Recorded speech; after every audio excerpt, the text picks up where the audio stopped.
Gotta put the time in, flip it, make it grind a little bigger. Do it big. You can never be a quitter. Till the end, if it's win, lose, or draw. Go hard. Make them hating bras better. Do it for the cause. Gotta make your mind up, nigga. Feeling like, off the leash. Gotta be the pick, gotta let them. Make them sick, pure venom. You control everything like a dealer. Do it big, never little. You a real go-getter.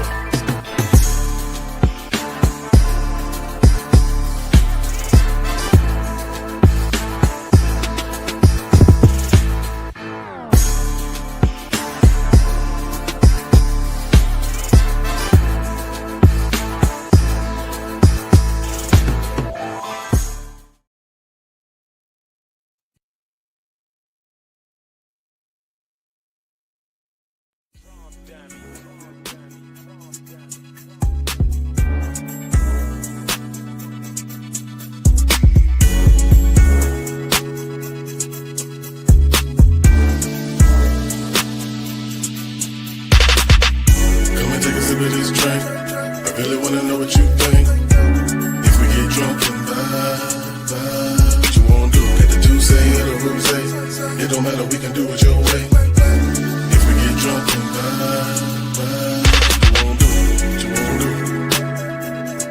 Get drunk and vibe. I can see it in her eyes, she on that time. What you wanna do? Get drunk and vibe. See it in her eyes, she on that time. When I wanna hit it, I be like, damn. I'ma put a log in a windpipe. I love it more when the bitty ain't scared. I like it even better when the kitty tight. See, I'm sipping on that get right. The vibe good, we can talk till it's midnight. That's what I call drunk vibing. We feeling good over here, we just vibing. Little bitty smiling, we lost on an island. But we can take off, baby, I'll be the pilot. Take another shot and feel it all in your body. Now you feeling on a nigga about to get shit started. Now this done became a little party. I'm feeling naughty. You gon' get this stick regardless. And you super thick, you my target. Fuck around, I'ma take you off the market. Come and take a sip of this drink. I really wanna know what you think. If we get drunk and vibe, what you wanna do? Get the juice or the rose? It don't matter, we can do it your way. If we get drunk and vibe, what you wanna do? Get drunk and vibe. I can see it in her eyes, she on that time. What you wanna do? Get drunk and vibe. I can see it in her eyes, she on that time. Yeah. Give me that. Double shot of Gentleman's Jack while I smoke and vibe with you. We gon' be all night. No stress, we gon' be alright. Good drink, good convo. When I get up with you, it's a good combo. That's for sure. She wet, she drip when she put that shit on. Firecracker, why'd you have to do this to me? She got that fire, she like the vibe, and I'm on that time. We talk on the patio, then go inside. That's when I'm thinking like I wanna flip that ass over. Hold up, let me get another drink. She gon' get another glass too. Now I'm feeling like 12, tell her please don't make no fast move. Come and take a sip of this drink. I really wanna know what you think. If we get drunk and vibe, what you wanna do? Get the juice or the rose? It don't matter, we can do it your way. If we get drunk and vibe, what you wanna do? Get drunk and vibe. I can see it in her eyes, she on that time. What you wanna do? Get drunk and vibe. I can see it in her eyes, she on that time.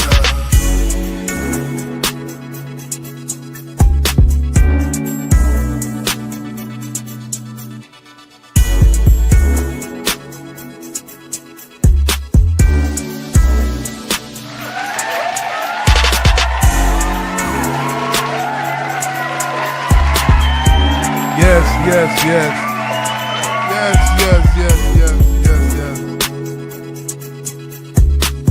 We're here.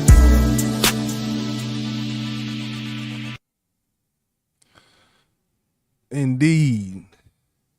Yes, indeed. We are back in the building, people. Yeah, man. Salute. Shout out to everybody that's in the building. For those who will be attending, maybe later, maybe who watches on the replay, it don't matter. Thank you for being here. Hey, this is BBP episode. Y'all know. Episode 70. Back at it. Let's go. Let's go. Yeah, well, I hope I ain't eat them shrimp. Them shrimp wasn't wrong. All right. Tighten up. All right, man. What's happening, bro? What's good with you, man? Good. We good. We good. We here, on a Tuesday. Like always, D-Love and Cupcake in the building on this good Tuesday. Welcome. Man, it was a song called "Turn Up on a Tuesday." Something on a Tuesday. I know y'all heard that that one. song, man. What? You remember that McConan. song? Yeah, McConan. The one-hit wonder himself. I love McConan. Club corner. Yeah. On a Tuesday.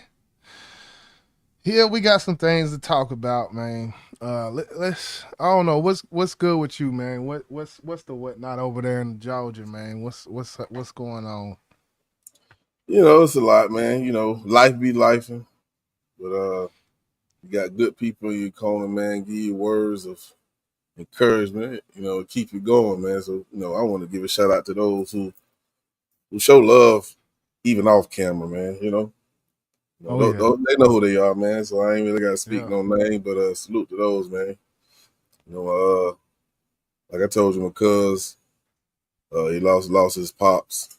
So I want to give a big shout out, love, because I'm with you, man, all day long, man. I love you, man. Yeah. Yeah, man. But yeah, man, we here for it, man, and we gonna go ahead and crank up, man. We ain't gonna do no extra. So y'all know what we gotta do. So again, welcome. This is BBP, man, episode 70. Let's go.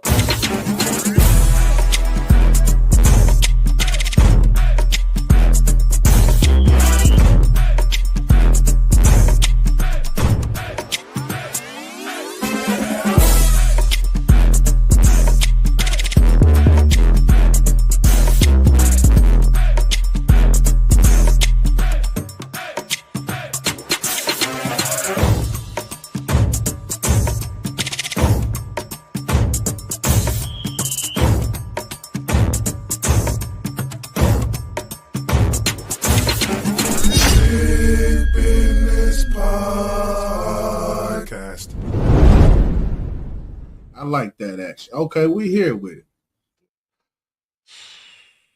Yes, sir. Yes, ma'am. We here with it. I think I want to start off chopping this Bryson Tiller situation up when it comes to how he views the industry and whatnot. I thought it was very interesting, and I can't be mad at this man at all. Speaking about, how if I ain't had no family to feed, y'all might not see me out here if I ain't had no family to feed, man. You keep the fame shit, man. You see what the industry is about after so long, and this is the attitude that you get. I don't blame him. I don't blame him one bit, bro. Yeah, man. I can't. I mean, it's so much bullshit go along with it. We're gonna tap in with it real quick though. Do it to feed my family and take care of people, bro.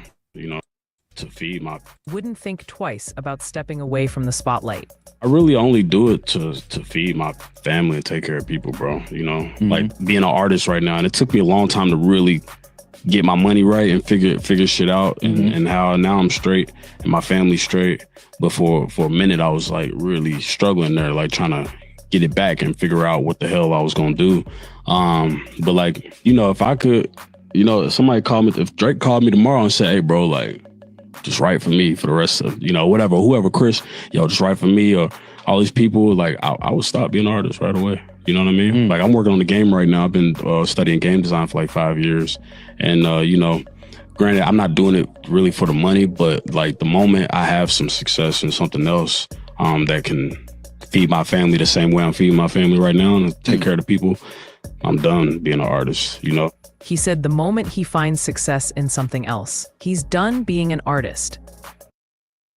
So, yeah, that's one of them AI videos, man. They sitting up cashing in off this AI, man. I got to figure it out. 836 views 3 days ago. Oh yeah, 18,000. Yeah, I got to figure it out. Anyway,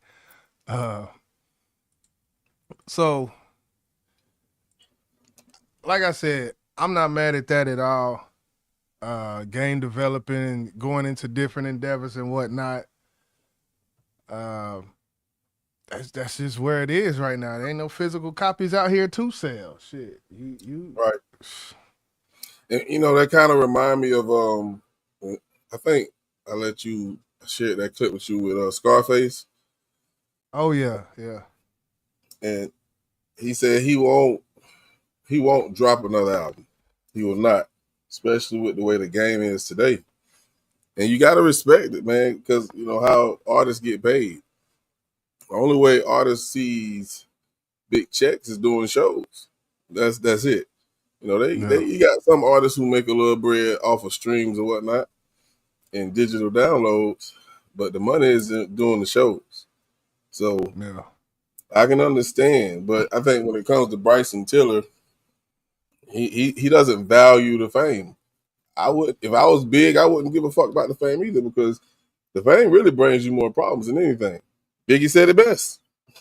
Yeah. Yeah, more money, more problems. You know, Bryson Tiller, far as his artistry, not the biggest fan of it. I will give him credit for kind of coining the trap soul genre when he did that album Trap Soul. I think that was his debut album. Kind of like Tip with the trap music. He came out with the Trap Soul, and that genre, it did well, and it's still doing well as far as that genre of trap soul, where it's really basically R&B with a trap feel to it when it comes to the bass drums, the 808s and all. It's like R&B with 808s, in which you could probably classify a lot of Chris Brown, a lot of other artists, as well as going into that. Cupcake say. Yeah, that's what I was reading. She say he can feed them, but some percentage of those families will keep depending on him. You got to cut off the tap eventually. I think it really depends on who he's talking about that he's feeding. You know, if he's talking about his kids, then that doesn't stop until you know they're grown, and you still gonna look out for them. But like you said, the mom, you're gonna always look out for your mom and maybe your pops, but those extra ones like the cousins, the distant cousins who keep their hand out, you got to cut that motherfucker off. Yeah. Say people usually can't take someone else's money and make it their own survival platform. Yeah, I don't know as far as who he is talking about, but yeah, you know, it's kind of sad, especially going back to the Scarface, being that if there was still Scarface basically saying shit, we were still out here banging these albums at $10 a pop and going even just going silver on, imagine $10 and you sell 250,000 or even just 100,000 and you get $10. You know, some of these guys independent, $10 and you sell 100,000. That's an M. Like, you know, it's of course you ain't gonna see all of it. You got taxes and shit, but to get to that M now as opposed to that M back then, man, look, you got to scrape and claw and hustle, and you got to really be on your shit. Yeah. Yes. And it kills me, like, if you want to get that money, you got to sell merch. They ain't have to do that shit, man. Don't try to fatten it up or make it look easier or say we not hustling as hard as they were. No, we got to hustle harder because they seen the M without selling merch. You feel what I'm saying? Yeah, you got to sell merch. You got to get a solid fan base that fuck with you regardless. Anytime you drop a project, you going to have at least 1,000 people that fuck with you. Then you'll see somebody. If not, boy, your ass in trouble. And I've been in trouble for a long time. No, if you can get 1,000 people, just 1,000 people that every time you drop a project, they buy it instead of streaming it. You'll be straight. Yeah.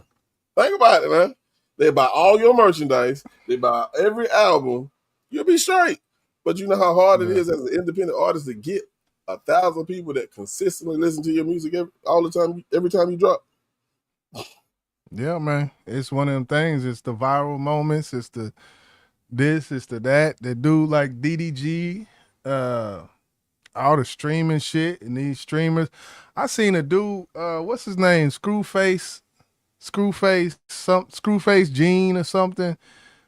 He does basically music reviews and stuff. He got a diss to Drake.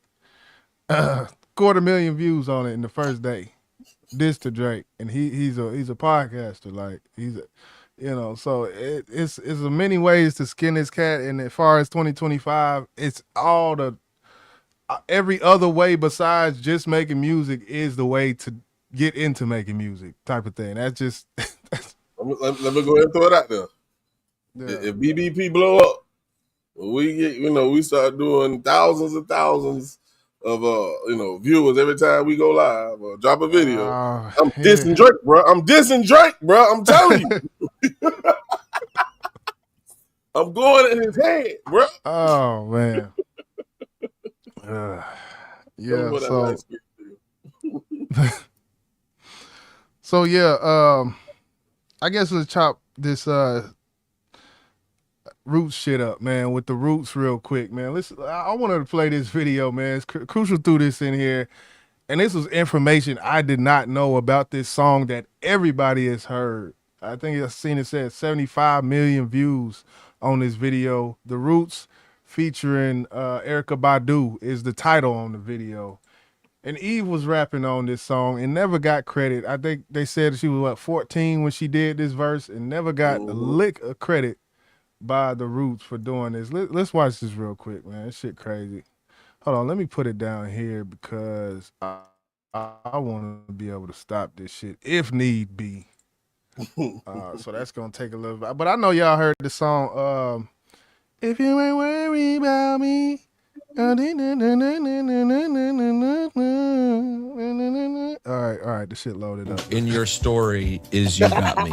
It was a big deal. I was on that record. Another lonely night, seem like I'm on the side. You only loving your mind. I know you gotta get that paper, daddy. Keep that shit tight. And I did not get credited on that record. And I didn't get an invite to the video shoot. Although somebody did send me an address. It was the wrong damn address. No. Yes, it even was. worse. That's worse than no address at all. At that time, no one knew me. I was Eve, the girl from Philly with the blonde hair that rapped, that used to hang out in the studio. Let's put her on the record. It was the first time we heard Eve. Yes. That's what I was trying to remember. So that's the first time. Literally. And then What You Want is like a year later or something like that? Yes. When I did that record, I had no label, nothing. If you don't have a lawyer, they don't have to clear it. They don't have to call you. They ain't got. Yeah. So shout out to Questlove. I just did his podcast. It was the first time we ever had a conversation ever. I've known him since I was 14, 15. Besides, what's up? Literally, what he says is that it was just his communication was off at that time, and I will take it. He is my brother. And it all worked out. I mean, in the end, it all worked. Communication off. Cap. That's more than communication, right there. That seems like neglect, negligence. I could bring a lot of different words that describes that, but he gave the safest fucking answer he could think of off the top of his dome at that moment. And the fact that Eve probably been got over this shit, she accepted the apology regardless. She just wanted to hear him take ownership of something. But that was a bullshit ass motherfucking answer, bro.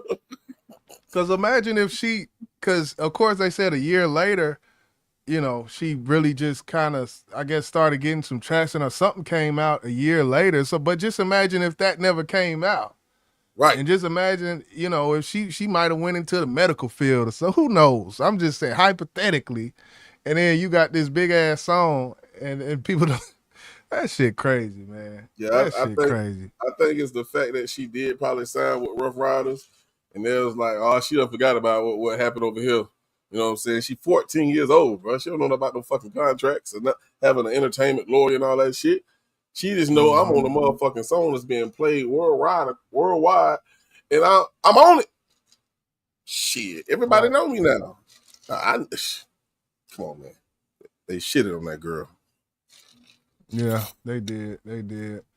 Cupcake say Eve married up. Yeah, that's what I heard. She was some. Ain't he like I don't know what he is, but I know he Rich as definitely fuck. That's all I know. I swear it was like some kind of royalty or was that? I don't know. I get them confused. I get her and Serena confused as to who they married. And she ain't worried about that money now. I promise you that. Yeah. Basically. Let's finish listening. Just his last part. It all worked out. Yeah, they should have put me on that. Look at me, I'm over it. I'm over it. But it is crazy when you think about it because it was the biggest moment of their career. So, like, you played an integral part in the Roots scoring. To this day, it's their biggest hit. And they won a Grammy. Yes, they did. Damn. Yeah. I did not. Wait, and you didn't get a Grammy either? No, because she's not credited. The Grammy goes to You Got Me by The Roots featuring Erykah Badu. Erykah got one. I just want to say peace and thank you all. Scott Storch, Jill Scott, Erykah Badu, you know what I'm saying, all my brothers right here. No Eve. How could you sleep? It's like how that's why, and that goes back to that Bryson Tiller shit. How could that's just the industry, and that's back then. So if you imagine that back then, imagine now. Like, how could you sleep at night going up there giving that speech and not crediting someone who did bars on the song? Man, bro, let's think about. We talked about this a while ago. Think about No Limit and those unknown singers that be on their goddamn songs and shit. Never gave no credit to, bro. They wasn't no great singers, but they made the hook, and you will never know who the fuck they was, bro. But I can't put that in here. I can't slide that one on. I can't slide that one in, man. They threw that woman. That some of the people on No Limit, boy, they sound like someone who's sitting out in front of the corner store and they grab their ass up because sing good, not just because they in the front of the corner store don't mean they can't sing. But, throw someone $300, and that's, but it wasn't like an artist like her. And then to get a Grammy from, like, it's just too much. It's too many layers. They weren't an artist? Well, they could have been, could have not been. Hell, they might have, like I said, they might have just been someone who could sing, But, I mean, I think it's the overall picture of what comes after the song is given to the world. What happens? It took us a while to find out who the hell sung Thuggish Ruggish Bone. I just found out a couple years ago who the fuck sung that shit. You know what I'm saying? Yeah. They ain't never say shit about who she was. I don't know if they won any awards about it, but I know she wasn't on stage when they accepted them. I know that. It's a shame. She was at a wedding. I remember that video. She was at a wedding or something, some reception or something, and they was like, "Oh, sing it, girl, sing it, girl." And then she went up there and blew that shit down. And I was like, "Oh, that's her." How the fuck I just learned it because of that? Like, I think sometimes it's just like, let's just try it and see if it works, and then it works, and then you forget about the person who really helped you. Nah, I see that part. I can't yell on because even if you wasn't expecting shit and some shit pop, that's when you gotta get them flowers even more. I feel like I ain't against you. I'm just saying that's how them motherfuckers looked at it. Right. If you was a part of something that we've created. Like if me and you went and got somebody to do something, or Nicki New was on one of our goddamn songs and it blew the fuck up. Nah, we gonna give her a goddamn credit, bro. Nah, we ain't doing it like that. You gonna get a bouquet, however you say it. She gonna get all that, Shoot. So exploitation of a minor. I mean, it's hard because if the parents aren't involved with it, there's really no legal. Like, how do you even legally go about that? Because the parent is really, if you 14 and you in the studio somewhere. Did her parents even know she was in the studio with the Roots? Like, that's the part where it's tricky. Like, so that's something we don't know. You bring up a good point. This 14-year-old girl goes off and do a song with these men, and these are older men. They were older, way older than her. That's scary in itself. Exactly. It makes you wonder, did she have parental somebody that was, being the parent in her life. It makes you wonder, bro. Yeah, that's actually scary when you go, when you break it down like that. Because I mean, you start thinking about all kind of stuff. This 14-year-old girl in there with a bunch of older, 20s and 30s. Like you start to thinking like, nah, I don't know. I don't want to go there. But DMX ain't do it like that. Yeah, no, she got a credits from from that point on. But You know what she should have did, bro? She should have told X, hey, them niggas ain't paying me, bro. What? What? Let me go holler at the goddamn Roots. Right. Yeah, man. Rest in peace to X, man. Rest in peace, X. One of the goats out here. Mm-hmm. One of the goats. But yeah, you wanna what you wanna do next, man? It's on. Hold on. One more thing. And this brought something to my mind, and I don't have a video because I just thought about it when I was talking about X, and I was thinking about his legacy, and then also he passed away. Mm-hmm. Another, I guess you call him a legend that passed away about a month ago, Hulk Hogan. And yeah, this is spur of the moment type shit. Go ahead. Of course, they said he died of a heart attack. But they're actually now investigating his death because he had some type of surgery where the doctor severed something in his heart that allows you to breathe.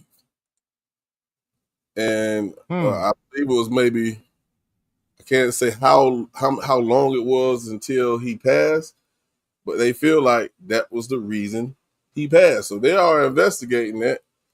I think they prolonged his cremation, and his daughter, who really didn't care for her father, said she would pay for an extra autopsy to be done. I don't know if it got done. I think it did, but if it comes back that procedure that he had done was the reason he passed, boy, they finna rape the hell out of that hospital or that doctor. So I just want to put that out there in case nobody knew about that. Yeah, I ain't heard about that. But I think as for if it was something they were trying to do that he or the family agreed to, and it's just something didn't go how they planned it, or there was, because it's one thing to have a mistake, or you did something, you knowingly did something, and then on the other hand, it's you trying to do something proactive to keep him alive, or keep to help something, and then it not turning out how it should, like the body rejected, or the doctor cut and it just cut something and it grazed something, and it was like an actual something that's just is a possibility that they warned the family about before they did, like this could happen, this could happen, this could happen, and you go on with it. That's one thing, as opposed to what I spoke about before, as in just gross negligence type of thing. Because negligence is the word that comes into play when you talk about medical malpractice and whatnot. So that's a sticky one. They got to really figure out exactly the context of the shit, Yeah, what I'm hearing is it was I don't know. I know it was, he said it was an accident, but are you saying that for an accident that happened during a procedure that was meant to help him, the doctor should not be held accountable? Is that what you're saying? In certain cases, yes. Yeah, that's basically, because I mean, the job that they have, man, it's like, it's minute little shit, and this touches this, and this touches this, and when we're going to go do this, but along the way we have to go through this, and this, and if this, and this is grazed or whatever, then it might, so I don't know, I mean, that's But why they get. I those think we big can. bucks. It's easy to. I just think it's easy to just put the blame on old Doc like that. I don't know who the Doc is. I'm just saying. He's a nice guy. He's a very nice guy, ain't you? But yeah, I Hey just wanted man. to throw that out there, man. Yeah. But I guess we'll see. I didn't know that, so I'm glad you brought that because I didn't know nothing about that. I know whenever it happened, I seen a bunch of insensitive timeline posts and things like that for Hulk Hogan because of the racial. Wasn't it some racial shit happened where he said some shit or something like that? And black folks, you know how social media, black Twitter, kind of, very insensitive towards that. I seen some crazy. I was like, oh man, they need to stop, man. Yeah, I'm gonna stay off that topic. I didn't even know those comments was made by him, so it was news to me. But I'm gonna leave that where it's at. Mm. But we're gonna keep the show rolling. Okay. Oh shit. I'm gonna just leave it where it's at because my mama said if I ain't got nothing nice to say, don't say nothing at all. But anyway, we're gonna move on to the Young Dolph case. Of course, we know Dolph was murdered years ago. And of course, they're now they just had the trial for Hernandez Govan, who was supposed to be the mastermind of the Young Dolph's murder plot. And his name was spoken by, I believe it was either Cornelius or Justin, which those guys have already been sentenced. And they said he was the one who masterminded the plot. So he went to court, had his day in court, and he actually won, people. I didn't see this happening, but I must say he had a great lawyer. So let's just take a listen to what was said on how he got him acquitted. There you see Hernandez Govan's reaction. But now let's get some reaction from his attorney who's speaking right now. Let's go to that live.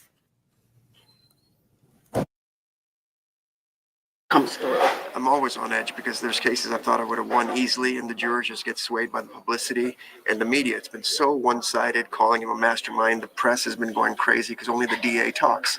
And that's the problem with our system, is because they make such a good first impression saying everybody's guilty that it's hard to get a fair trial. But thank God that's true. We got jurors that took hundreds of pages of notes, and it didn't take them, 2 hours to figure out this was all garbage. And they virtually echoed everything that he said in closing.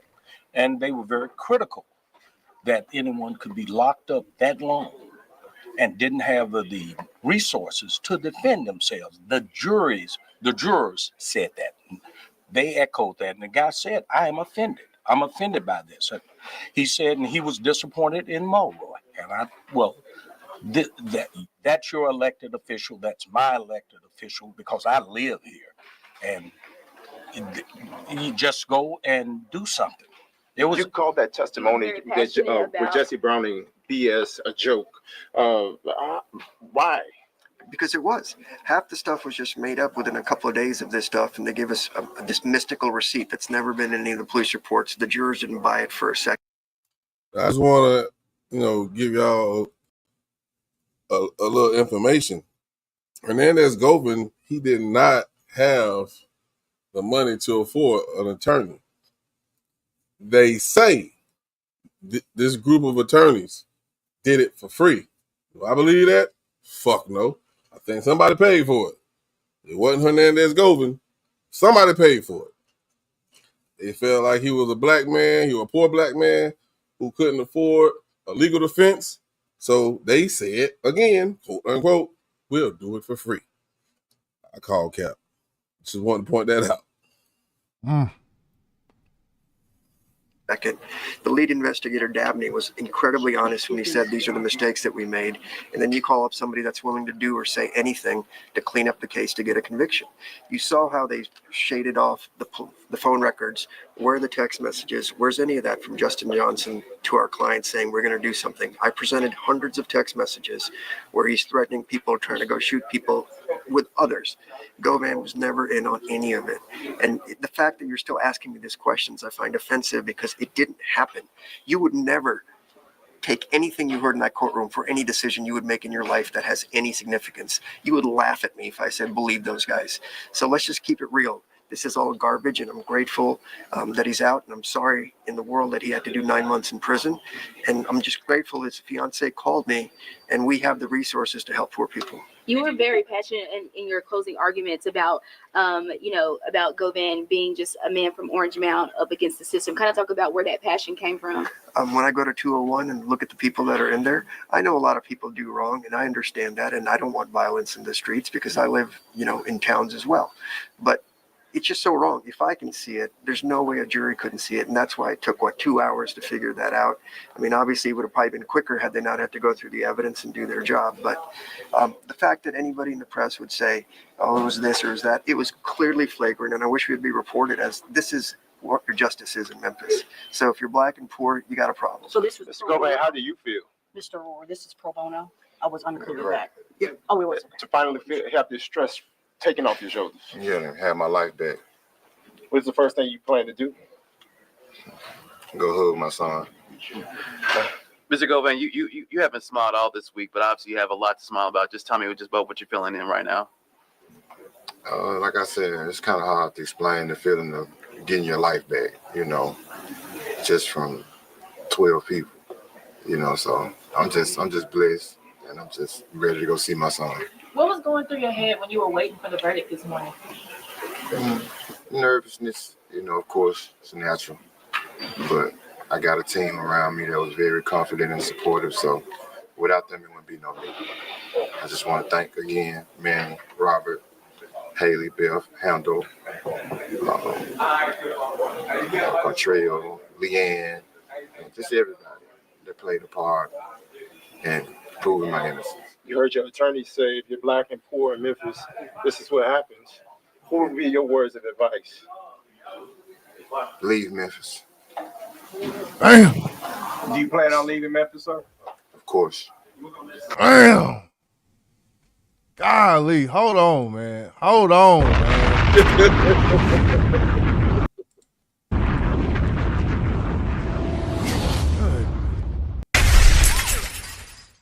Shit. Yeah. And it's a little bit more. We may go back to it or not, but I just want to stop it there. And here's what's on your mind, because I know that was a lot. Because I know you didn't follow it. I didn't either, but I started following it towards the end. But from what you just heard from the lawyer to him, what's your thoughts, bro? I think as far as the court of public perception, I want to go back to what they said about the district attorney starting off with the upper hand on all of these cases. All of these cases, they always start off with the upper hand when it comes to usually public perception in the court of public perception. And it's sad Dolph lost his life in this dirty game that he was playing. But I can't, a jury coming back in 2 hours on a case this large, 12 people. I can't really, if that's what they thought, I really have no further information to say that this man should be off. This man should not get off. Like I just, when you think about, he's an unknown person. Go ahead. Well, I was just going to say he's an unknown person. I think if Dolph is on the other end, public perception would be different to this hearing. Or, Dolph got off. It would have been, even if everything lined up and just Dolph and Govan was in different positions, I mean, well, let me say this. I guess let me ask this question. With the fact that you had two of the alleged, well, ain't alleged anymore because they got convicted, Justin and Cornelius, they mentioned this guy's name as the person who came up with this plot to have Young Dolph murdered, right? Right. Why? What did they have to gain to name him if he had nothing to do with it? That's the biggest question I had. Less time. I don't know. But as far as their word, I mean, I can't give it but a grain of salt because that's just But I get it. Less time. But I don't think nobody's gonna point out somebody that had absolutely nothing to do with the plot. Well, I couldn't do that. Well, it's a difference between having absolutely nothing and being a mastermind. The actual charges, what were the actual letter of the law charges he was charged for, and could the jury find him guilty of that? Not the other things and the other. So let me ask you this. I'm gonna leave it at this. I'll leave it alone. Do you think he was the mastermind of Young Dolph's plot to be murdered? I'll just leave it at that. I don't have enough information, I guess, to answer that question. I don't. I don't know what's funny, but I just don't. For me, the public perception is different from knowing the facts. I mean, I would have to, to truly answer that, I would have to know more about it, So, right? No, I laugh because, that's the proper answer. Yeah.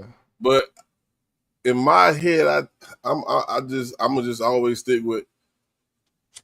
They have no reason just to pick this man's name out of the air. Now he walk away free. He free. He is not guilty. He walk away. But that man, you know what he said, right? Leave Memphis. Why is he gonna leave Memphis? Because if he stays in Memphis, they gonna kill him. Well, if he was in anywhere else, he probably wouldn't got caught up in this shit. That's kind of how I took it. But that as well, that's true as well. That's true as well. From inception, yes. The streets know, bro. Because if the streets didn't think he had anything to do with it, they wouldn't fuck with him. Okay. Now that's how I see it, because nobody knew Big Jook was a part of it at first until, well, people outside of Memphis didn't know until Big Jook got killed. God rest his soul, that's Yo Gotti's brother. And we know the beef that was between Yo Gotti and Dolph. Yeah. We know that. Okay. When we found out Big Jook got killed, I thought at first it was payback to Yo Gotti, so they killed his brother. Not knowing that Big Jook was the one who paid them, or supposedly paid them, which that money never got to him. He only got $800. So I don't know. It's too much up in the air, I guess, for me personally. Cause I remember we did touch on the whole Big Jook situation when that did happen. What's good, Crucial in the building. But yeah, I leave Memphis, man. Yeah, get up out of there. If you in North Memphis, go to Southeast Memphis. Well, shit, that might let me. Cause I done heard somebody say South Memphis on a song too. There, that Memphis, man, that motherfucker, man, they look. Yeah, I heard that too, Cupcake. He didn't even get the whole. And that's why it's I don't know. There's a lot of shit in that case that just don't sound right. And I can't sit here and think 12 jurors would get it wrong, man. On the case like this. I see it like They just it's almost just like the P. Diddy situation. They did not have enough evidence to get him Right. on the charges that they wanted him on. The charges, yeah. You know what I'm saying? That those big charges they want him on. He got the other ones, the other weak ones, but they didn't. The prosecutors presented a sorry ass case, bro. They did, and it seems like we're starting to see this a lot more than what we used to, where the prosecutors are the ones who look weak as fuck and the defense is strong as hell. That shit crazy to me, bro. YSL trial. Yeah. That's another one where it was they opening statements was it just fumbling the ball, judge going, it was a lot in that. Cupcake says not achieving a beyond a reasonable doubt verdict does not mean the premise of allegations is incorrect. That's a mouthful, Cupcake. Cupcake be talking in literary. She be talking. But what she said is true. That's true. It's true. It's true. Let me read it again, just because I got to. Any sentence that got more than a couple big words, I got to read twice. Hold on. It said, not achieving a beyond a reasonable doubt verdict does not mean the premise of allegations is incorrect. And yes, when I read it the second time, yes, that is true. She is absolutely correct. I was in special ed, so you got to excuse me. Don't start your shit, man. Stop it. Stop it. But to break it down in TI terms, non bullshit. It's like whatever the allegations was, regardless if he was, found not guilty, it doesn't mean what was alleged of him is not correct. Right. The prosecutors was just sorry as fuck. And just like old boy said while he was in court, he said, the crime that's being committed is right here in the court. Start with the DA. They shouldn't even accepted this shit because there was no evidence. But the thing is, if your allegations are based on evidence that you can't show in court, then why even go that hard at the beginning? If you know you can't, if the allegations can't, if you know you can't, like this is shit, like he called him from a payphone and y'all don't have a recording, like, excuse me, y'all don't have a recording. It's like, no, you're right. It shouldn't even been accepted by the DA. Because the DA is the one who said, okay, you got enough evidence to stand in court. And it wasn't. It wasn't. So you have to go back to the person who said, okay, we're going to take it to trial. The DA is at fault. And that's what the lawyer was talking about in court. So, and what do you think was the reason? What do you think may be a reason why a DA would accept and continue with it? You think it has something to do with Young Dolph being who Young Dolph is? The reason why they, even if they knew they went ahead anyway, public pressure, public perception, back to that. Do you think that can play a part as well in something like this? I mean, now that hindsight is 20/20. And remember, I said he had no defense lawyers at the time. He had none. He couldn't afford one. And maybe that was the case. They felt like, okay, he gonna get a public defender or some shit, and they won't be able to fight this shit.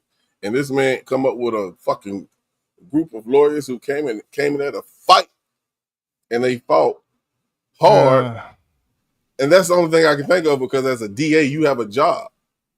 When you come up and you allow this to be presented to a jury of 12 people, and your fucking case is weak as fuck, like this one was. Yep. Guess what? When they up for the new DA, you gonna be gone. They gonna find another one. They gonna want your sorry ass here. Yeah. So I would hope not. The simple fact that it was Dolph is the reason they accepted, because you just allowed Dolph to make you lose your goddamn job. Yeah, true. I still think that plays a part, man. I think it plays a part. I don't know as to what percentage, but with all these, different. They had different candlelight visuals, and they see the outpour from the community. I think that can play a part sometimes in these high profile murder cases for them to get it right. Like the pressure for them to get it right leads them to ... what we've been talking about. As far as not having all the evidence for allegations and just continuing to go on because there's public pressure to y'all got to get this right and y'all got to and having somebody type of thing is more, almost having somebody is more than having nobody, because if you ain't got nobody, then that same DA when it come up for his time, they well you didn't get nothing on the Dolph case, so it can work both ways type of thing. You see what I'm saying? Yeah. I believe the guilty culprits, which we know is Justin and Cornelius, and then of course Big Jug, who lost his life going to a funeral. They couldn't try him because he's dead. God bless his soul. That's the missing, yeah. And I'm pretty sure he had the pieces that was needed. Now I don't know if his cell phone records was able to be pulled after his death. I don't know how that works. Hell, his phone could have been fucking trashed after that. Who knows? I don't know. But yeah. I feel like he is the missing piece of this puzzle. And being that he that's is the gone, only what they can do. And this happens. I've seen this happen before, where it's like there's a case, and that one person that you need to hear from isn't alive anymore, and it happens more often than not, man.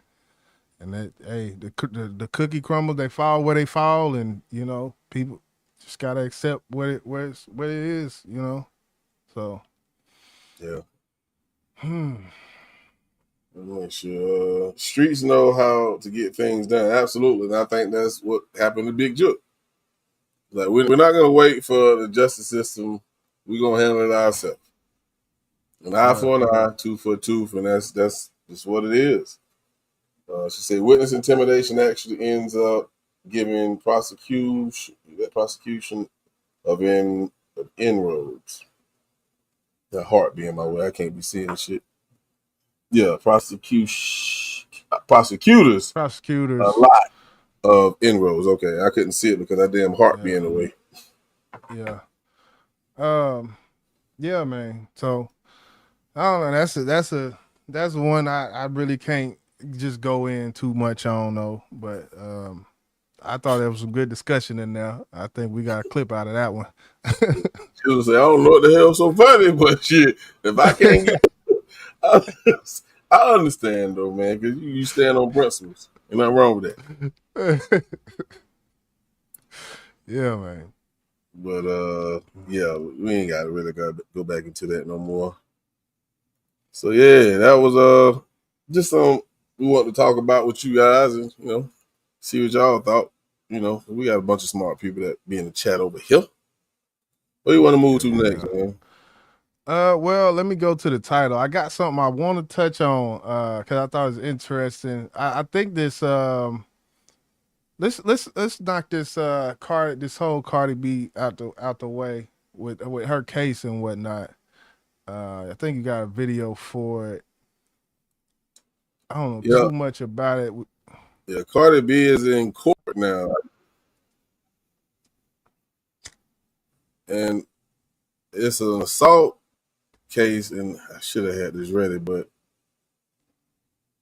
it's a assault case that I guess she assaulted some female, and the video I got is just a little bit of her in court.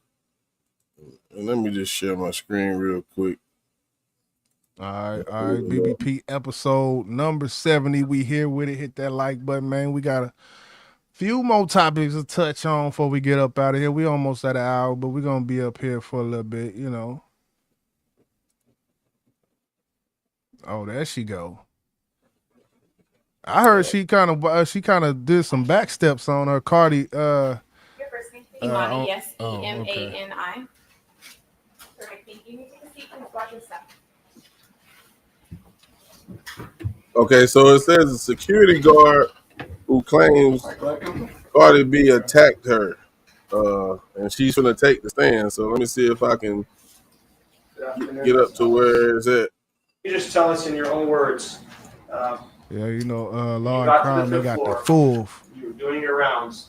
And you saw Cardi B. Oh. What did you say? Don't do it, D-Love. I said something along the lines of that looks like Cardi B or wow, that's Cardi B. Were you talking to anybody at that time? No. For sure. Yes. Were you entering the elevator? I was, yes. Did you actually go inside the elevator? I did, yes. And did Shout out to Cardi B Law and exit? Crime. She did, yes. Okay, and then what happened? After she heard me say her name, she turned back around and the first thing out of her mouth was, excuse my language, was, why the f telling people that you seen me? At this time, I tried to calm her down and assure her that I didn't tell anyone that I seen her, and she was extremely upset. That's Cardi B talking? And No, that's the security guard. Okay. You can turn it back up. Then, excuse my language again, but she said, yes, the f did, and then she put her finger in my face. When she put her finger in your face, did she have long fingernails? She did. And approximately how long were her fingernails on the Of course she put did. in your face? About 2 to 3 inches long. When you have seen different pictures and videos of Cardi B, you notice that she has long fingernails in those videos and photographs. Oh, hell. I hate when they ask dumb shit. When you saw her today, did you notice that her fingernails were very short? Yes. Does she usually wear them that short? Objection. Also lacks foundation system. Just stupid Have you questions. seen- We'll strike that. For how long? Were you a fan of Cardi B before this incident? I was. What kind of fan were you? I enjoyed her music. I was interested in going to a concert. I didn't have any problem with her. Did you ever go to see her in concert? I had tickets to go to see her, but I never went after this incident. When were you supposed to go see her in concert? I'm not sure of the date. It was sometime in 2018. And you're very close with your grandmother, Diane Schmidt. Is that correct? Correct. How old is your grandmother? She's 79. Does she have information about this incident objection?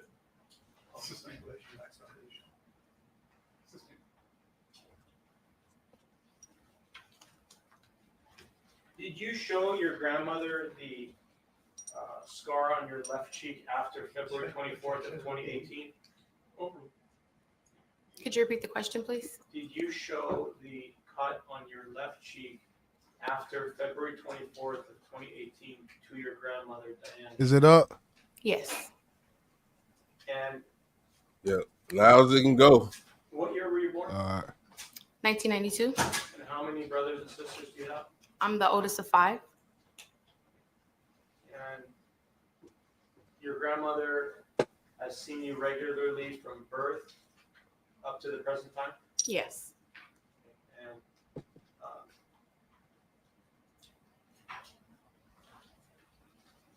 what about Okay, so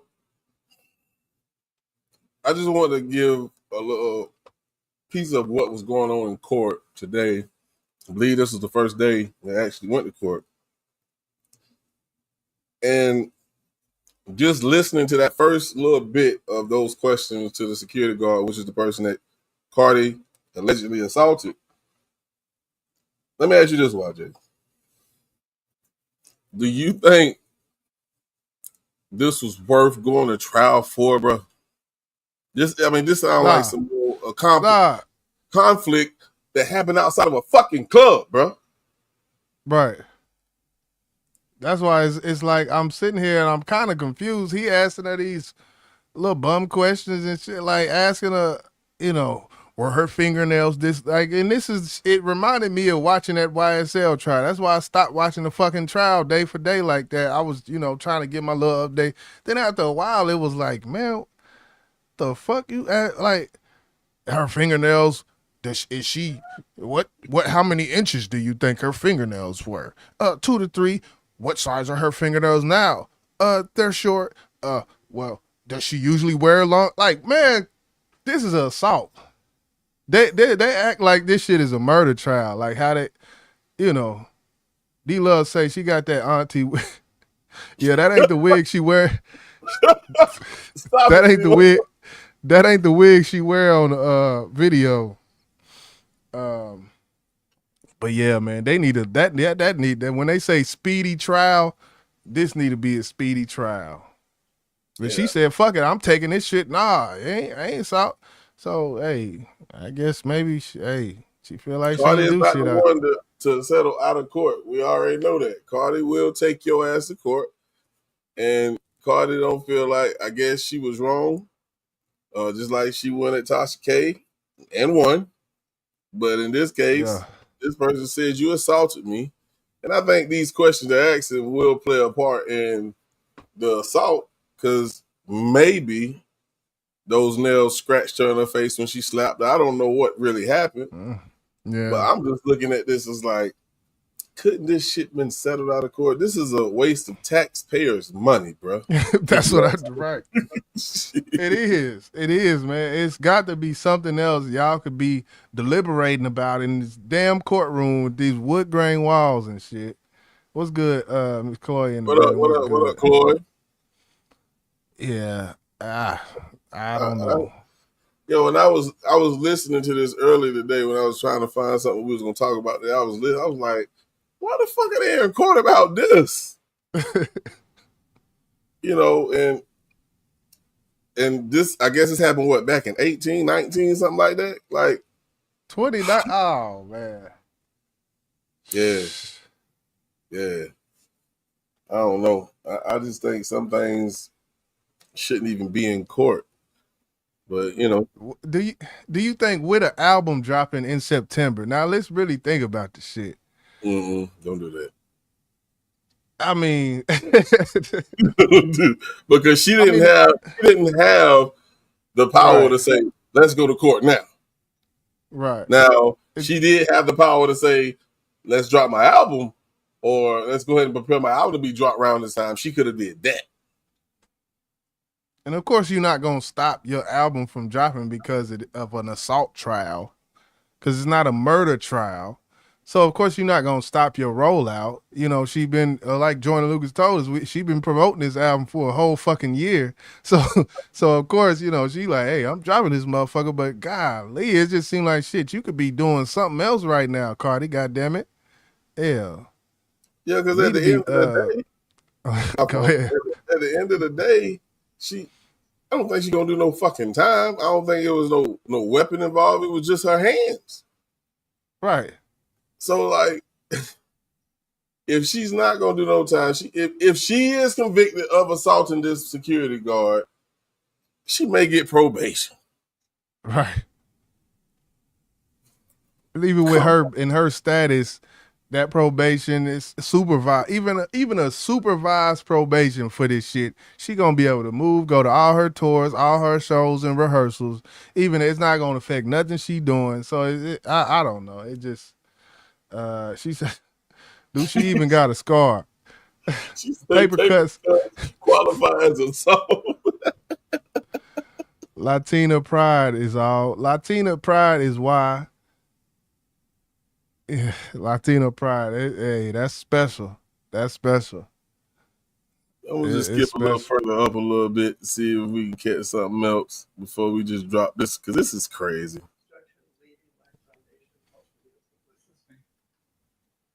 Could you repeat the question, please?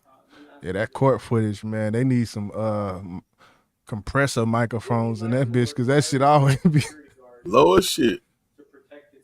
Skip up. Dreaming of a custom home. I should have known that one. I did like that that legendary.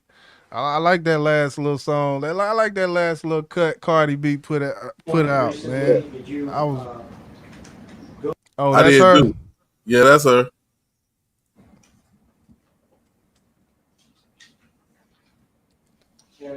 I think she was talking about Nicki on that new shit she did.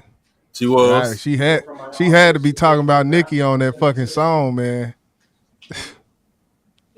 Nicki gonna bomb up. Ooh, I can't wait for that. Nah. We gonna take this shit down. We done with this. For one, the volume is too fucking low.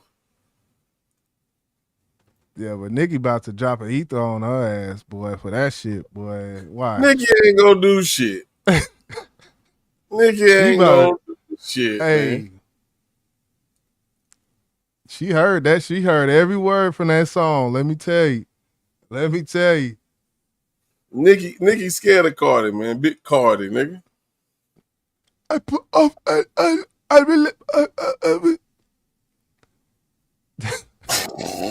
That was my Cardi B impression. My bad. But hey, Cardi did her thing on that new song when she sampled Jay-Z album, that song from Jay-Z Project back in the day, Imaginary Players. That he sampled. So imagine that's a double sample. Jay-Z sampled the song and then she sampled Jay-Z's song. So when it comes to that publishing, goddamn it, she out the loop with that shit. But hey, you get to a certain level, don't even matter. Pay both of their ass. I want this shit. Well, I do know Jay-Z set up one of his songs where if he sampled, once he got the clearance, he said anybody else that samples this, they can sample it because you gave me clearance. Oh, okay. Yeah, so I don't know if it's this particular song, which I don't think it is. It makes me wonder if he did all of his samples the same way. Like that. Yeah, because, if you buy the rights, if you buy the copy, if you just outright buy the whole shit from them, like how Metro Boomin be selling his catalog to people and shit. Like, if you do it like that, then that's you don't have to. But if you just get the sample cleared to do this and you had to pay somebody, then so that makes sense. I don't know if he did that one like that, but that's true. That's true. Floyd said, I'd take it to court too. So I stopped rocking with her when she spoke negatively on black women. Meanwhile, has 2 black daughters now. She said, Miss Floyd, you give them a real reason, wouldn't be no scratch. Well, yeah. Well, I mean, we don't know what that security guard did. We just played that small little portion. Unless anyone knows the whole story behind it, which I don't. I'm gonna be honest with you, I don't know the whole story. I knew she had gotten some trouble back in the day, and now it finally comes up to court. But I think if I know I'm guilty for something, I'd rather pay you out of court instead of taking this shit to trial. That's just me. Yeah, you probably, to be honest, you might break even when it comes to what you gonna pay the lawyers versus what you gonna pay the person. It might turn out to be the exact same shit, but at the end of the day, if you just pay the lawyers, then maybe the perception, back to public perception, is that you didn't do it. So yeah, and if you do fight it, knowing your ass guilty, and you lose, you don't win shit because you still got lawyers, and now you got to pay the goddamn complaints. Facts. That's all. Don't be stupid. Yeah. Latina pride, man. It's like, hey, black pride. Hey, we damn near we one in the same. I think she Cuban or some shit. Ain't she Cuban? I think she Latino. Yeah, but she ain't Mexican though. I know she ain't Mexican. Nah, I think she's Puerto Rican. Okay, I would think more Puerto Rican. Cuban, Puerto Rican. I would think that how she talks. She ain't got that. I don't get Mexican when I see her, and that's not. That's not. Don't take that as a Uno in the building. What's good? What up, Uno? Hey man, I just want to give you a big shout out, man. Big salute to my dog Uno, man. I kind of spoke on it earlier, man. I appreciate those words that you shared with me this morning, bro. I needed that. I definitely needed that, man. So big salute to you on that, my brother. Thank you for sliding through, man. So we're gonna move on. You want to go ahead and jump into this Katt Williams, man? Yeah, let's go ahead. Jump into this Katt Williams. Say she Dominican, okay. Jump into this Katt Williams. I don't know. I didn't even know this shit happened before Boss told me about this shit just a minute ago before we went live. So Hopefully, this video I got here, it kind of explain things. But there's a comedian named Reggie Carroll who was killed, I believe, after a Katt Williams show, and he was a comedian that supposedly, allegedly opened up for Katt Williams. And what I've been seeing online is a certain person, which I don't know him, he been coming for Katt, making it seem that Katt Williams is acting like he don't even know the comedian that opened up for him who lost his life. So we're going to play this video from Hype, and I haven't even seen it. I ain't going to cap y'all down. So we're going to just play this real quick, and hopefully they give us more intel on what really happened. So, yeah, let's check this out, man. I'm Janab. A man connected to Katt Williams is now in custody after being charged with the shooting of veteran comedian and actor Reggie Carroll. Interesting enough, Carroll was also known for being a part of Katt's comedy tour during the time of his murder. Now, according to new reports, the incident would take place on August 20th in South Haven, Mississippi, at a business that claims to be Katt Williams' official merchandise distributor called Onyx Owl. The local police department would go on to share a series of updates about the shooting, with the last one that would read, "Due to this being an active investigation, there is limited information to be released. We can inform that on Wednesday, August 20th, 2025, South Haven Police Department responded to the area of Burton Lane in regard to a shooting. South Haven officers located one male victim suffering from gunshot wounds. The officers and medical personnel provided life-saving techniques, but the individual succumbed to his injuries. The victim has been identified as 52-year-old Reginald Carroll of Maryland. One male is in custody and has been charged with the murder of Reginald Carroll. Our thoughts are with the family of Mr. Carroll. Thank you to the community for their patience and understanding." Now, the man who is currently charged for the shooting would be identified as Katt Williams. And according to Fox 13 Memphis, he, along with others, were addressed on an eviction letter made to Onyx Owl in connection to the shooting. The letter states, "You are being given this notice due to the criminal activity that occurred on or about the premise in violation of your lease agreement. Specifically, on August 20th, 2025, the following criminal activity occurred." It goes on to cite a shooting where an arrest was made by South Haven police officers. Now, since the shooting, many questions would begin to circulate over what actually took place. Some would even claim Tarnell as being Katt Williams' bodyguard and cousin, while others would even allege the incident took place at Katt Williams' residence. Now, according to TMZ, Tarnell and Katt are not related, and Katt was not present during the shooting. Reggie's shooting has sparked many to speak out, demanding Williams in particular to release a statement. Comedian Billy Sorrells would take to a social media account to hold all those possibly involved to speak out, as he would urge fellow comedians and Reggie's tour mates Monique and Red Grant to speak, while zeroing in directly on Katt Williams. Even on Facebook, some of Reggie's friends are questioning what took place, including a comedian named Henry Jones. While resharing a photo of him and Carroll together, Jones would go on to caption, "Had to repost this after finding out accurate info on my bro, Reggie Carroll passing. And ish is effed up. This city needs answers quick. And until we get them, it's a no-fly zone in Baltimore for Red Grant and Katt Williams. Yeah, I got that kind of power, boy." Now, despite being accused of possibly being involved in the incident, Red Grant would break his silence on Monday morning while remembering Carroll on his show, Red Grant in the Morning. A lot of you guys know that my partner, my brother, Reggie Carroll, passed away on Wednesday night. And we're going to miss you, brother, on the tour. We're going to miss you, Red Grant in the Morning. We love you. We want to dedicate this show to your brilliance.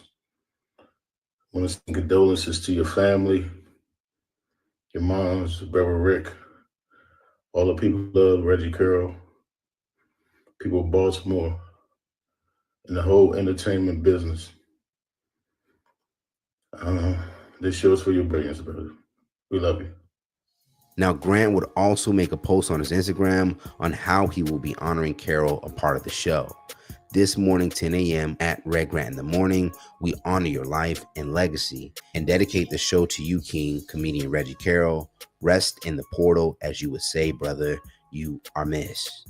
Now, fellow tour mates and friends Monique and Zooman Miller would also go on to acknowledge Carol's passing on their social accounts.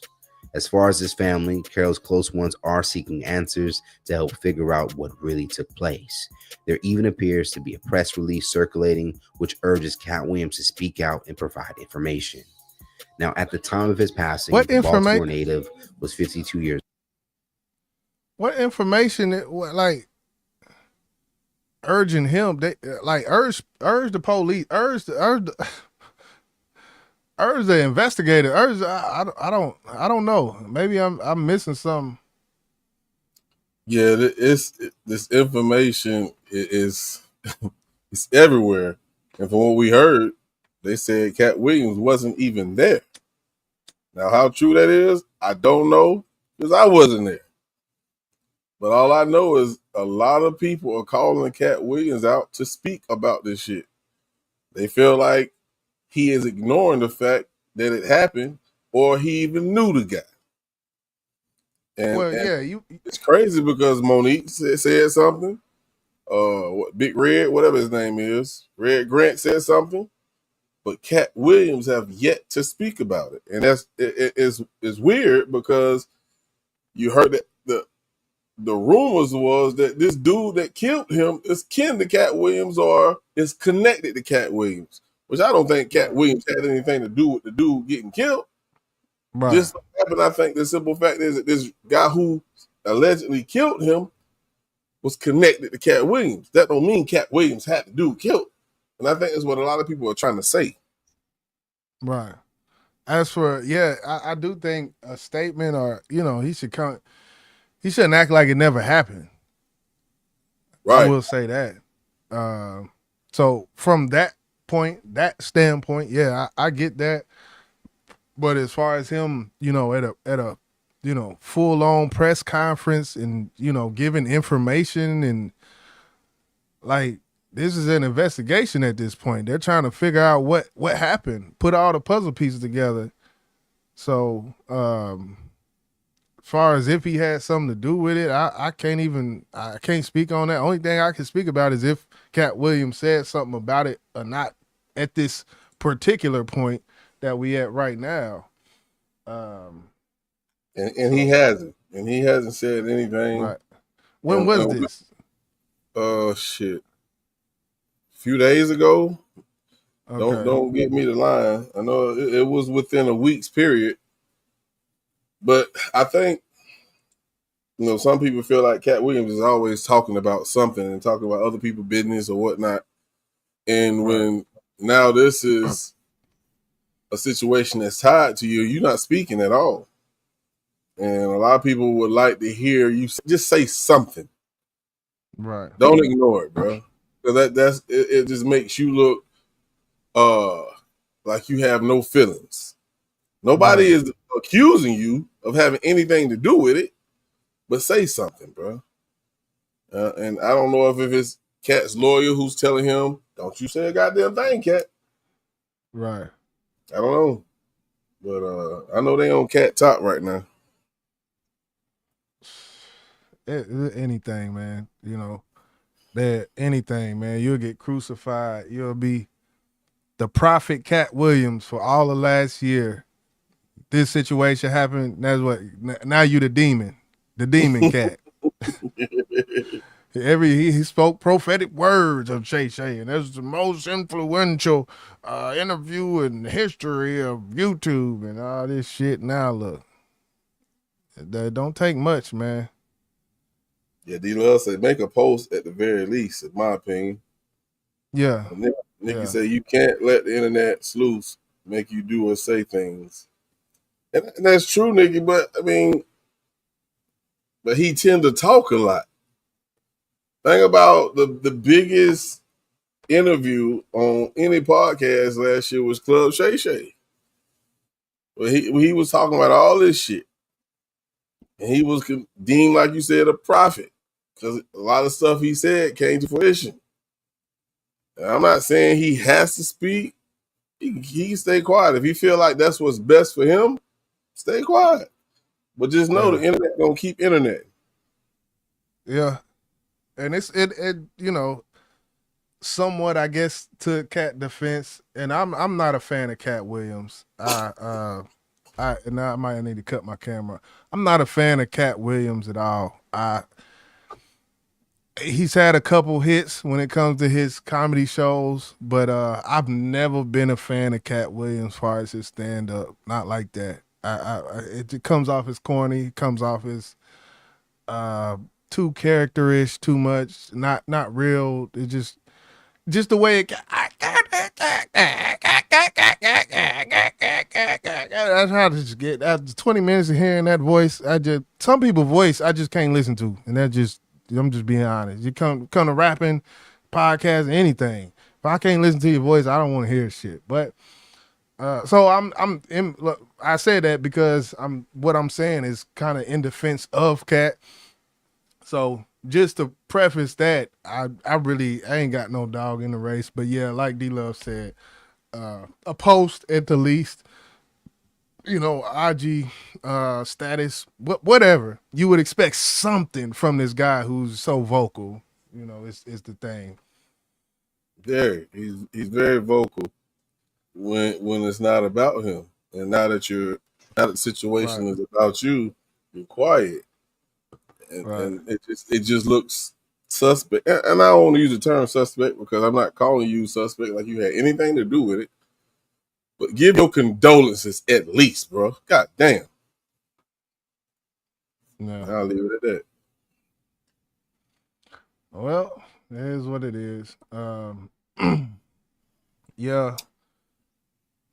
Coach say if authorities need to speak to me, she said if authorities need to speak to me, I'll be available. I don't really dig Katt other than comedy.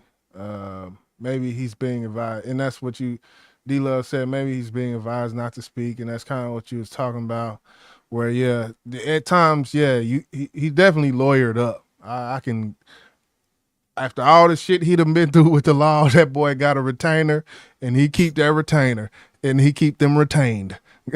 So, you know, his lawyer was probably like, hey, just leave this one alone. Just leave this alone. You got another. And that could... that can be viewed as insensitive, and if it is what it is. His lawyer told him do something, he didn't do it. So Katt is way too high for me to care what he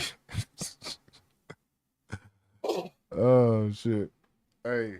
So I do think he would do well in a last Friday type shit situation. I would love to see that. What was you gonna say? Yeah, I think you would too, to be honest with you. I don't think we're going to see that goddamn final Friday or next Friday after that either. But, yeah, Katt, man, just do what you got to do. If your lawyer says shut up, shut up. But if you feel like we feel, at least give your condolences because the man was at your show. At least that's what was said. But, of course, now what we just heard, wherever this situation happened, you was not even there. So we have to just wait for more information to come out. Because it will. Yeah. It will come out. Yeah. The truth will come out. You can't run from the truth. The truth do not need help. It will surface. Remember that. And especially if he got something to do with it. That's the biggest, gonna be the hot ticket. So, you know, Red Grant, as far as his part in it, what they saying is his allegedly part in it, he went about it perfect. I didn't see nothing wrong. He even he got emotional on just speaking about it on that segment, that clip that they played. So I can't see anybody saying he got something to do with it, but you never know. But just from what I seen, yeah. So yeah, man. So, you know, we coming up on $130. Just Yeah. I guess there's one other thing I know we haven't touched on. I don't know if you got anything you want to hit on? Yeah, man. I got about 2 minutes Yeah, let's from go ahead. you. Let's do that then. Okay. I want to play this real quick because me and Boss had this discussion probably last week as when it comes to the industry, man, and it almost being like a monopoly out here when it comes to artists. And I'm not gonna do the breakdown as far as who all UMG has signed to their label, but I just wanted to play this video. It's called "The Big 3 Record Labels Explained in 6 Minutes," and we're not gonna listen to the whole 6 minutes. I just want to focus on the Universal part, which was the first part of it, and because, well, let me. I'm gonna just pause that. I'm gonna say that. But here we go. Let me cue this thing up. Yeah, make sure you hit that like button. Share the live out. Hit the like button. Yeah. Yes, sir. Goddamn button. Hit the goddamn button. Let's go. Universal Music Group. Universal Music Group is the biggest music label on the planet. It goes way back to the 1930s, but the version we know now came together through a bunch of mergers. The big one was in 1998 when And this video comes to you by way, damn it, that doesn't let me scroll when I do that. Let me do this. I'll tell y'all in a second. they bought Polygram. That move gave them one of the largest music catalogs in the world. UMG is based in California, but it's officially registered in the Netherlands. In 2021, it went public on the Amsterdam Stock Exchange. Big investors like Tencent and Vivendi own major pieces of it. China and somebody else, and the damn shit is in the Netherlands. It's crazy, man. They do all the usual label stuff, signing artists, producing records, handling marketing, streaming, merch, and even song rights. They also do publishing, which means they manage the rights to the actual songs, not just the recordings. They're on a bunch of major labels, like Interscope, Republic, Def Jam, and Capitol. Through those, they've worked with names like Taylor Swift, Drake, Kendrick Lamar, Billie Eilish, Post Malone, and The Weeknd. They also manage legendary catalogs like the Beatles, Queen, Nirvana, and Bob Marley. Streaming is their biggest income source now. In 2024, they made over $12 billion, most of it from Spotify, Apple Music, and YouTube. Catalog music, meaning older songs, brings in over half of that. Lucian Grange has been the CEO since Catalog music that they own rights to brings over half of the revenue that they make. And that revenue that they make is the spending power to do whatever the fuck they want to do to keep this motherfucking shit going, man. Hey. Shit sound like this shit was thought about and plotted. Yeah, oh yeah. Oh yeah. Grange has been the CEO since 2011. He pushed the company hard into digital. Grange has been the songs, brings in over half of that. Lucian Grange has been the CEO since 2011. He pushed the company hard into digital and streaming early on. That helped UMG land deals before a lot of others even knew how big streaming would get. They've also started investing in new stuff: AI music tools, data tracking, TikTok, and indie platforms like Virgin Music and SpinUp. Basically, they want to cover everything, from big stars to small independent artists. UMG has around 32% of the global music market, but it's not all smooth sailing. Artists now have more ways to go independent. Streaming growth is slowing, and there's more public pressure around contracts and ownership. Still, if you've heard a hit in the last decade, chances are UMG had something to do with it. Sony Music. Sony Music is one of the... So Sony Music, they're saying the big 3. So they got Sony Music and Warner as the other one. We're not going to list our really... I'm not going to play theirs. But the fact that it's like this, like back in the golden age, you had these different, like LaFace, Jive, Elektra. Like there was an abundance of labels out there that were all operating together, and there was a lot of motion in the industry. There's a lot of money in the industry that a lot of people had their hands in. And at this point in time, you got 3 fucking labels basically where any song on the radio damn near that you hear or that is popular is damn near coming from one of these 3 places. I don't know, man. Something has to change, bro, because we speak about monopolies. I think this is about a trinopoly. And I think that was a word that was just fucking created because of a situation like this. How can this be fair, for one, to artists, two, to the music game, period, bro? It's like, who allowed the change from physical sales to streaming services? It had to start with someone who has a lot of power. And they said that guy, he was really pushing for what, in 2011? Am I correct when I say 2011 pushing streaming. And see, with that, it's like the technology, it's going to get, it's just a sign of the times, kind of, I think. But being that it's that way, I don't know. Because when you say that, I'm kind of like, well, the technology, of course, but that I don't think that had nothing to do with the music industry. I think that was the technological industry that just came up with something new, and that's just what the audience wanted. That's just like I think that kind of part was organic. Why you feel that? Just because technology, like, people's not going to be on a Windows 98 when the Windows 8 is in front of them, So it kind of, that part, I feel like that part was natural, but the overtaking and the money really, I would say, is the main thing, because at the end of it, the labels, when I'm talking about all these Electras and all these other little labels, they're just getting bought out. Like Warner, right, Sony, and Universal are just buying all of these other labels to add to their catalog.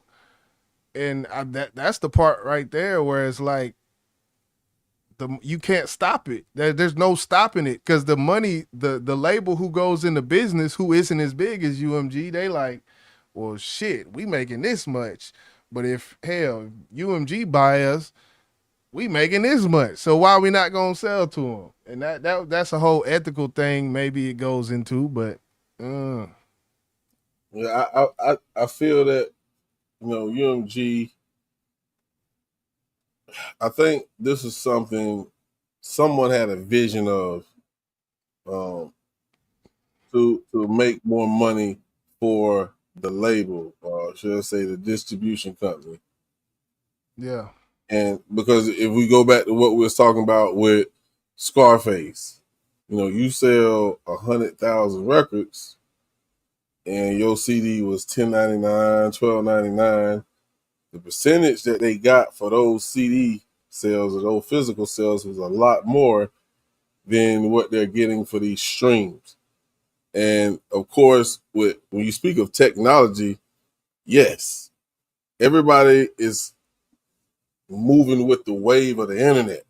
And you got to think about how many people's CDs got bootlegged through Napster and all these other goddamn places where you can snatch your CD and you can bootleg it. I think when they noticed that, they said, we can find a way to profit from that by doing streaming service and digital sales. You know what I'm saying? Right. They thought, okay, we can make more money. And at the end of the day, we always know they don't care about the artists. They care about themselves. You feel what I'm saying? Right. So I at the end of the day, regardless, that white man, I can't think of his goddamn name, he's a bitch. He's greedy as fuck. He's greedy as fuck, bro. And so then we want Drake to expose him then with the lawsuit. We want that shit, right? We want that. That's why. Okay, you win, nigga. You win. You win. Oh shit! You win. But Drake wouldn't have did that shit because Drake knew about it prior to the shit happening to him. Fact. Don't so be a crybaby and snitch now that it's used against you, nigga. Yeah, man, the facts.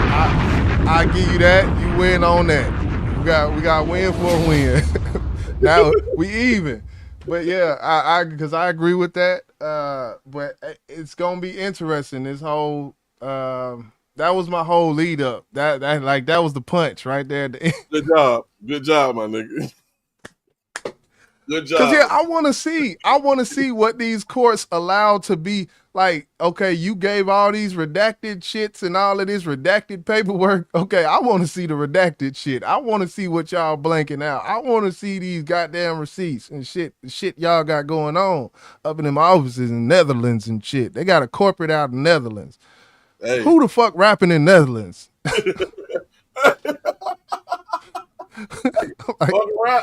Fuck around now. Drake disappear now, and you're gonna wonder why. You gonna wonder why. Like, oh, you trying to do this, you yellow fella? Right. Okay. You got something for your ass. Ending. Right. And that's no diss to any rappers out there in the Netherlands, but yeah, man, I feel that's a little odd, man. Your corporate out in the Netherlands and China own the biggest portion of your. Hey, said the Chinese handle artist signing and something just don't seem right with UMG, man. It just don't seem right. I'm on the case, damn it. Hey, UMG. Don't tell nobody I told y'all this. But that's the Illuminati. Hey, you might be on to something. I'm gonna have to look into that next. You might be on to something. I'm gonna have to look into that next, damn it. D-Love say I'm not stamping nothing with Prissy. That's man. Hey, salute to you, D-Love. She always got my back, man. You know? Iceman coming soon. Fuck Iceman. You heard it here from your player partner, YJ. Iceman coming soon. he did that shit in spite of Lil Wayne. Fireman. Bitch, I'm the Iceman now. How about that? Hey, I started rumors so goddamn quick. Right. That's how the narrative gets started, man. That's how it gets started right there. Hey, boss said that shit. He said he Drake did doing that shit in spite of goddamn Lil Wayne. Right. Yeah, man. Was there something else you wanted to? It was something you wanted to touch on. Before we got up out of here. It could have been stood at the beginning of the show. Just before we get out of here.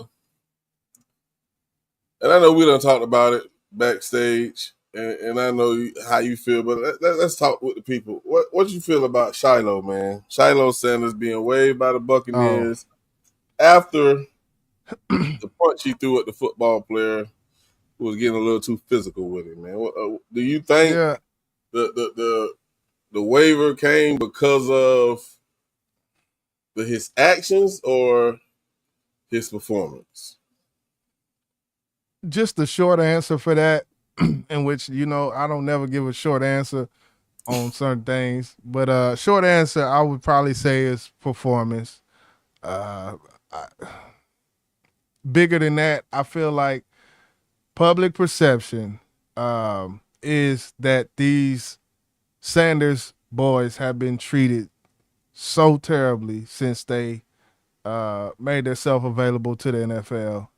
Both of them, Shiloh and Shador.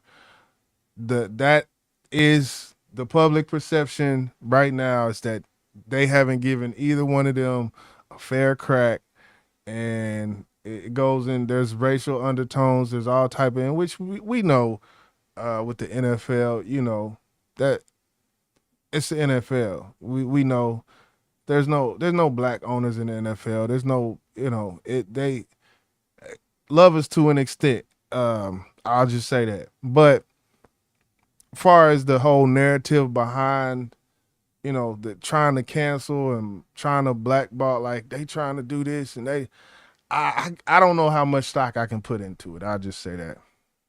Well, I will say, and I can say because I'm a former football player, and just following the situation with Shador from the draft and up till now, Eric Dickerson came out and said, yes, they did. The NFL did say do not draft him. And Eric Dickerson is a legendary running back who's been in the NFL, is one of the best running backs one of the best running backs of all time. Don't And I don't think he got some hot links, right? I don't know about no fucking. Well, who's that?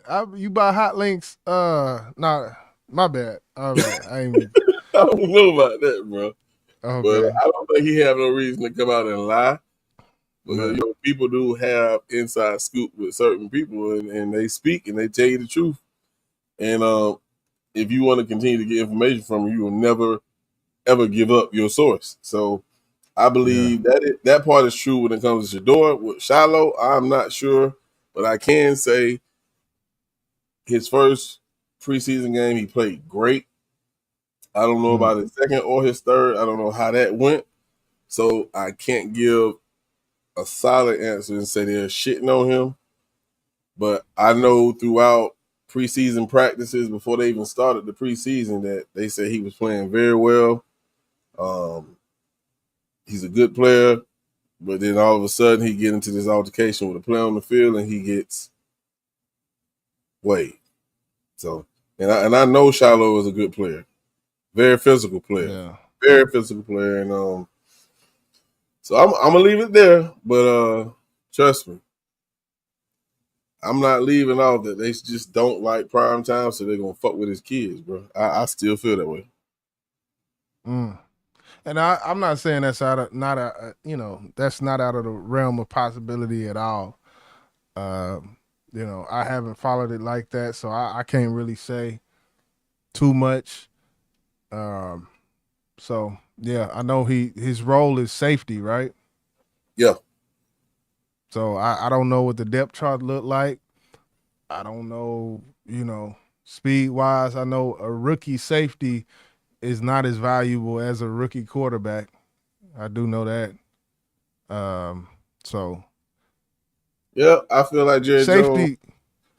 Jones. Since Jerry Jones like being in the news and he like his team to be in the news all the fucking time, he should have said, Deion, come coach my fucking team, Deion. Yeah, I know what the fuck he should have did. Yeah.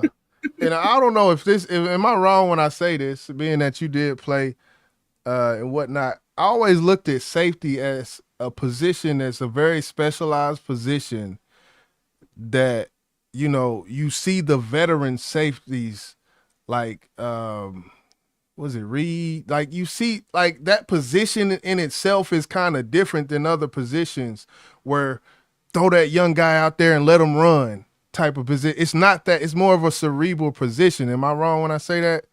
Yeah, it's a position. You can use a safety for several situations and scenarios. You can help them. You can use them to help stop the run. You can use them to make sure that your cornerback don't get beat deep. Right. So I think that their position is very valuable because if you think about the players who have played that position, a lot of them, especially when it comes to strong safety, were feared. Like Ronnie Lott, Palomaro, Dawkins, Reed. Them motherfuckers were feared, bro. And it was like having a fucking linebacker playing safety, bro. So because you go over that, you come through on that middle, and that motherfucker right, boom. I done seen Darryl Dawkins knock the bus ass out, bro. Yeah. Yeah. Okay. I think every position is valuable. You know what I'm saying? You can't minimize no position. Now, of course, quarterback is very, very important because they're running your offense, and that's the way you're going to score. Right. But when you're talking about defense, that's important just as well as keeping the other fucking team off the scoreboard. Right. Yeah. I don't know, but who knows? I don't know what like I said, I don't know what the depth chart look like. It might be someone up there who's proven and so I don't know. We'll see though. I hope the Bucs sorry as fuck because of that. Yep. We gonna see. Yeah, man, that's all we got for tonight, man. BBP episode 70. I know last week we said 70, but we was wrong. It was 69. We owed you one, so we came back to 70. Yeah, we sure did. I just wanted to come on. Okay, I just had to get correct before we ended the show. I'm gonna turn this fucking Patrick camera off, please. I seen Patrick Mahomes play 2 quarters and went for 149. You know, hey, you know, we here with it. Who the fuck played they starting quarterback for 2 quarters? He wanted to get out there. He said, "You know what? I gotta have a taste. I gotta have a taste." Like your woman, like, you know, a chick shit. She get out that bathtub and you know, she'd have been in that Epsom salt. I just gotta have a taste. I did. All right. You look at the preseason over. Hey, that's a different goddamn comparison, but I'm gonna let you have that. But yeah, man, we're gonna go ahead and get up out of here, man. Appreciate everybody for tuning in to BBP, man. Keep rocking with us, keep rolling with us. Help us get to 1,000 viewers so I can diss Drake. You feel me? I'm gonna diss Drake. It's real soon. You feel me? Yeah, we waiting. We here. All right, man. I guess, man. Shit, what we gonna get out of here with, man? What we gonna get out of here with? Oh yeah, man. Brainstorm coming soon, man. Oh yeah. We've been saying that shit for a long time, but it's coming, man. Oh yeah. It's coming. It's there. It's there. It's done. We gonna end with we're gonna end with this. I like this song, man. But until next week, we up out of here, man. Y'all stay safe, stay vigilant, hug your kids, love your kids. Fuck Drake. You feel me? Told her go in the back room, here's something to drink. Saddest shit I ever seen. Addiction is deep. Addiction is deep. Addiction is deep. Look, after I left the bando, thoughts of that mother with her daughter beat on my top like a banjo. Something told me that I can't go, but I did. And I think I keep on thinking about that mother cause of her kid. Standing by, waiting, hoping that her mother get well. Hoping that her mother could do something that I couldn't do for myself. But where was I at? Let me go back. Okay, I left the house with $7 to my name. I spent the next egg that I had before I went insane. Walking down Webb Chapel, thoughts going through my vein. Hold up, felonious slip, thoughts going through my brain. How to get more? Should I do a kick door? Or walk up in somebody's store? Boosting, got 2 tabs left, I need solutions. I'm thinking the latter half. Maybe not, fuck it, I'm thinking smash and grab. I'm taking everything they got. Chasing that feeling I got. Higher than you ever been. From that very first time. Got higher than I ever been. Higher than you ever been. And I ain't never came down. Never. Yeah, my auntie told me I should go get a job. Fuck a job. Was gonna do a smash and grab, but I ain't no 50. I never knew how to ride. Nah. But what I do know is that my cousin keep a cabinet full of blue notes in a shoebox up under the sink. I burnt this bridge a long time ago. He the type to get drunk and pass out on the couch after playing some dominoes. Let me go see. I popped the 2 I had and kept on walking to my cousin's house on Josie. Used to go there often. 20-minute walk. Ain't nothing to it. Crept around the side. He playing Goody Mob. All I heard was music. It's 5:30 in the morning. Is he still up? Peeping through that window, seen he was asleep. Hey, that's what's up. But my pill ain't really kicked in. Let me pause for the cause. Hold up. I'm still chasing that feeling I got. Higher than you ever been. From that very first time. Got higher than I ever been. Higher than you ever been. And I ain't never came down. Never. I seen he sleeping like I knew he would be. Crept through the window like a gymnast. Under that kitchen sink is where it should be. Now walk slowly, and now I'm standing at this cabinet. I opened it up and I seen his Nike box, grabbed it, tucked that bitch up under my arms like Marshall Falk, and I'm at the last 10 yards. Back out that window like a banshee, came in that bitch like a cat, and left out that bitch like a dog. Running hard, then the motherfucker didn't think twice. Pill kicking, I was still tripping, running down the street. Hit this alley, no more breath in me, now let me see. I opened the box and it was a Bible with $50 in it. This shit don't stop, come on.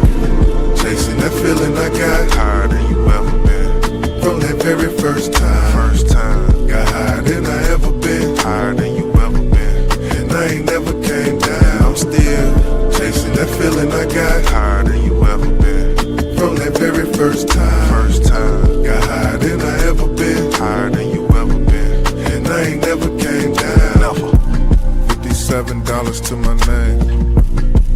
it ever change?